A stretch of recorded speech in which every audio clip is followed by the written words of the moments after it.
Hola, buenas, ¿cómo va?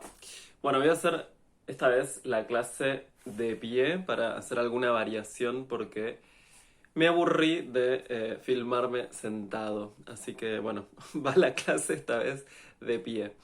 Em, les voy a introducir el texto que tenemos, que vamos a ver hoy, que es de este libro de Rita Segato, que se llama Las estructuras elementales de la violencia.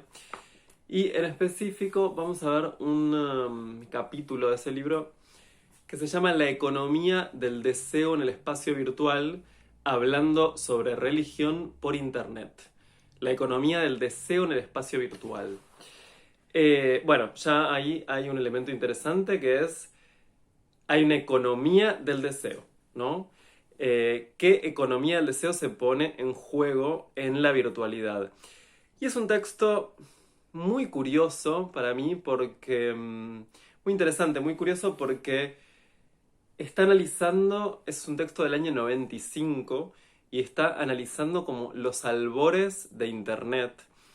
Y ya en ese momento está trayendo debates que luego se van a expandir y se van a consolidar. Y ya está viendo en esos albores de Internet cierta lógica comunicativa, cierta modalidad comunicativa en realidad, que ella dice, creo que esta modalidad comunicativa puede llegar a expandirse y a tomarse como modelo de comportamiento social. Entonces, en este análisis de la economía del deseo, lo que ella está haciendo es analizar los intercambios, por eso la economía del deseo. ¿Qué es lo que se intercambia en esa economía del deseo? Se intercambian mensajes, se intercambian, lo que intenta estudiar es el intercambio, la lógica del intercambio comunicativo del espacio virtual. Y lo hace estudiando, haciendo una investigación sobre, pensemos, ¿no? Internet, año 95, lo hace estudiando, metiéndose en un foro, que es un foro en donde intercambian debates acerca de la Biblia. Entonces hay distintos como distintos debates, distintos foros sobre distintos temas de la Biblia, todos relativos a la Biblia. Uno, por ejemplo, que me causaba gracia, que me pareció muy ocurrente, era si, por ejemplo, Adán y Eva tenían ombligo. Algo que nunca me lo había preguntado. Eh, y entonces es un foro sobre todas esas cosas y ella descubre en el trance de la investigación que la persona que manejaba ese foro al mismo tiempo manejaba, porque descubre dónde estaba afincada esa dirección y qué sé yo, al mismo tiempo manejaba un sitio pornográfico, ¿no? Interesante como esta ambivalencia de, quizás por lo aséptico de ambas cosas, ¿no? El mismo que gestionaba la red sobre pornografía, gestionaba la red y el foro sobre debates cristianos. Entonces, primera instancia esto, hay algo del orden de la economía del deseo y a ella le interesa estudiar la lógica de estos intercambios comunicativos. Y una de las primeras cosas, voy a agarrar mis apuntes, una de las primeras cosas que le interesa, Rita Segato es antropóloga, para quienes no la conozcan, mucho quizá no necesita tanta introducción porque se ha hecho bastante, ha tenido bastantes repercusiones en el último tiempo y se ha hecho bastante conocida en el último tiempo. Pero bueno, para quienes no la conozcan, Rita Segato es antropóloga eh, y justamente le interesa estudiar algo del orden de cómo se arma lo comunitario en lo virtual. Y una de las primeras cosas que descubre es que lo que se da en estos espacios virtuales es como si fuera una comunidad de iguales. La idea de que puede haber una comunidad de iguales. ¿En qué sentido de iguales? En el sentido de que supuestamente todos los que están ahí están porque quieren estar.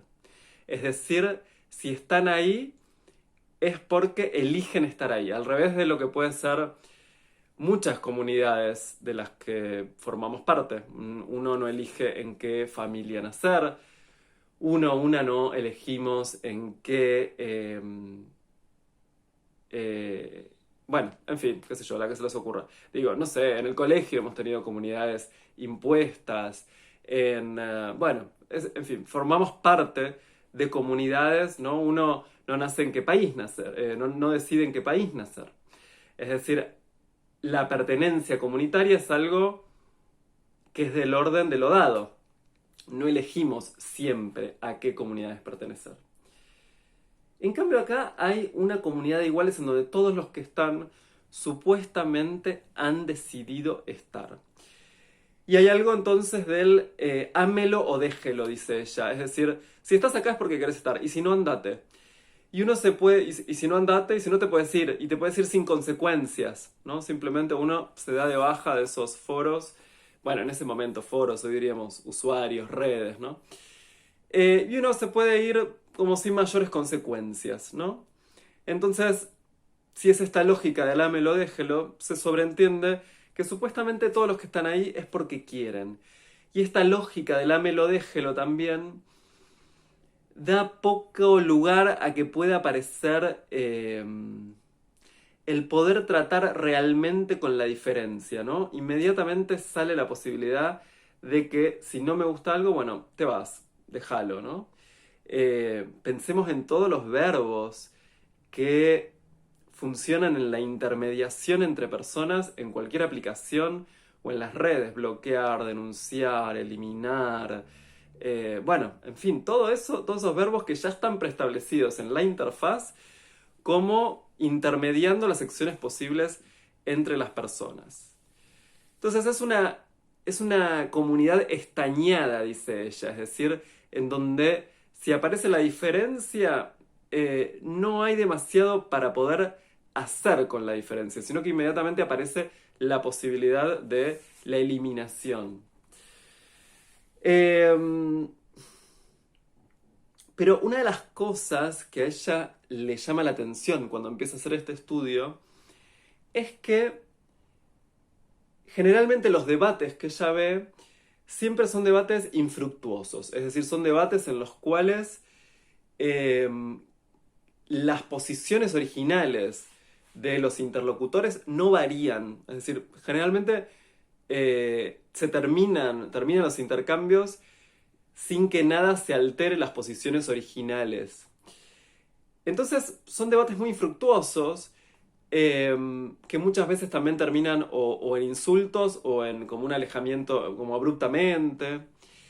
Y ella dice y empieza a observar que sin embargo, por más que sean tan infructuosos, se vuelve una y otra vez. Es decir, los propios usuarios, diríamos hoy, foristas en ese momento, vuelven una y otra vez e insisten, después de un tiempo, eh, después de algunos debates, reinciden en los mismos debates infructuosos. Y ella se pregunta, bueno, ¿qué es lo que lleva a esta reincidencia, a este volver, a esta insistencia? Y un poco como en una frase así medio diríamos ricotera, dice, es un mundo sin vencedores ni vencidos. Es un mundo sin vencedores ni vencidos. Es decir, es un mundo en donde no está la experiencia o está obstruida la experiencia de la frustración. Por eso es muy diferente a un espacio público como puede ser el ágora, como puede ser un congreso, un parlamento, una asamblea. No hay instancia, ¿no? El ágora, la asamblea. Son instancias en las cuales la toma de la palabra es un riesgo. Uno corre un riesgo al tomar la palabra porque comparte su posición y su posición puede ser confrontada y finalmente derrotada. Y en esa derrota también puede haber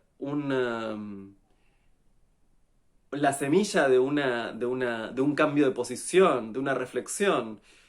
O puede haber una frustración, la frustración como condición para poder pensar mejor, para poder pensar más profundamente o para directamente cambiar la posición original.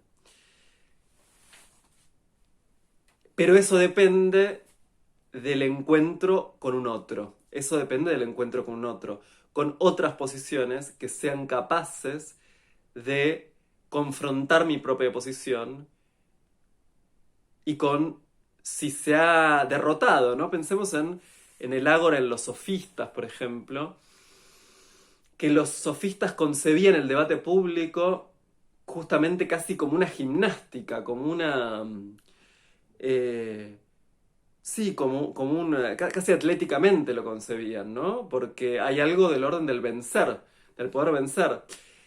Se juega precisamente en eso, en el ágora, en el espacio público, en lo político como lo público, algo del orden de la persuasión.